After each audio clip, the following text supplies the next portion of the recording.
नमस्कार दोस्तों, आप सभी का बहुत स्वागत है क्विक क्वेश्चन की इस सीरीज में। साथियों, आज हमारे पास जो क्वेश्चन आया है वो क्वेश्चन ये है कि सर क्या एक सब्सिडरी कंपनी अपनी होल्डिंग कंपनी में शेयर्स होल्ड कर सकती है। यानी सबसे पहले हमें ये समझना होगा कि ये सब्सिडरी कंपनी और होल्डिंग कंपनी क्या होती है। दोस्तों, द इंडियन कंपनीज एक्ट 2013 के बारे में अगर मैं बात करूं तो इसमें क्लियर ये कहा गया है कि एक होल्डिंग कंपनी वो कंपनी होती है जो किसी दूसरी कंपनी के more than 50% of shares hold करती है।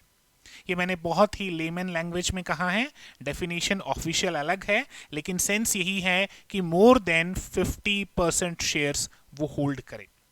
अच्छा, जो कंपनी शेयर्स होल्ड कर रही है उस कंपनी को होल्डिंग कंपनी कहा जाता है, और जो कंपनी जिसके शेयर्स होल्ड किए जा रहे हैं उसे सब्सिडरी कंपनी कहा जाता है। अब हमारा क्वेश्चन ये है कि क्या एक सब्सिडरी कंपनी अपनी ही होल्डिंग कंपनी के शेयर्स होल्ड कर सकती है ना? थोड़ा पेचीदा क्वेश्चन। इसका आंसर बड़ा ही सिंपल है। आप कंपनीज एक्ट 2013 के सेक्शन 19 पे जाइए। सर, कंपनीज एक्ट 2013 का जो सेक्शन 19 है वो क्लियर ये स्टेटमेंट देता है कि नहीं, ये पॉसिबल नहीं है।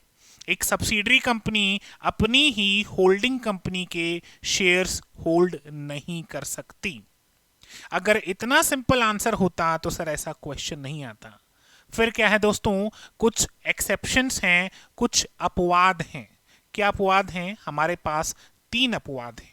देखिए, जो आंसर है वो बड़ा सटीक आंसर है कि नहीं, ऐसा नहीं हो सकता। सब्सिडरी कंपनी अपनी ही होल्डिंग कंपनी के शेयर्स होल्ड नहीं कर सकती। लेकिन जो एक्सेप्शंस हैं वो 3 हैं। वो क्या हैं? सबसे पहला एक्सेप्शन, मान लीजिए कोई सब्सिडरी कंपनी हो, वो किसी एक पर्सन की नॉमिनी हो और उस पर्सन के शेयर्स उस होल्डिंग कंपनी में हो।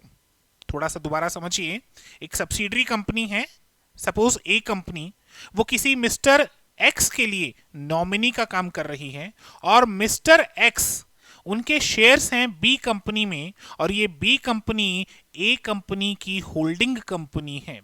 तो सर ऐसी पोजीशन में अगर मिस्टर एक्स की डेथ हो जाती है तो चूंकि जो कंपनी ए है वो मिस्टर एक्स की नॉमिनी है, इस वजह से कंपनी ए कंपनी बी की सब्सिडरी कंपनी होने के बावजूद भी कंपनी ए के शेयर होल्ड कर सकती है। माफ कीजिएगा, कंपनी बी के शेयर होल्ड कर सकती है। इसका मतलब यहां पर सब्सिडरी कंपनी अपनी होल्डिंग कंपनी के शेयर होल्ड कर रही है।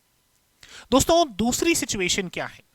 दूसरी सिचुएशन है कि मान लीजिए यदि वो सब्सिडरी कंपनी अपनी होल्डिंग कंपनी की ट्रस्टी के रूप में काम करती है तो भी वो अपनी होल्डिंग कंपनी के शेयर्स होल्ड कर सकती है। और तीसरा और सबसे इंटरेस्टिंग अपवाद दोस्तों ये है कि जो कंपनी आज सब्सिडरी कंपनी है वो इससे पहले कभी ना कभी कोई नॉर्मल कंपनी रही होगी। हो सकता है बाद में सब्सिडरी कंपनी बनी हो। तो जब वो एक नॉर्मल कंपनी रही होगी, जब वो एक सब्सिडरी नहीं रही होगी, उस समय अगर उसने जो आज उसकी एग्जिस्टिंग होल्डिंग कंपनी है उसमें कुछ शेयर्स परचेज किए हों, तो ऐसी सिचुएशन में भी जो करंट सब्सिडरी कंपनी है वो अपनी करंट होल्डिंग कंपनी के शेयर्स को होल्ड कर सकती है।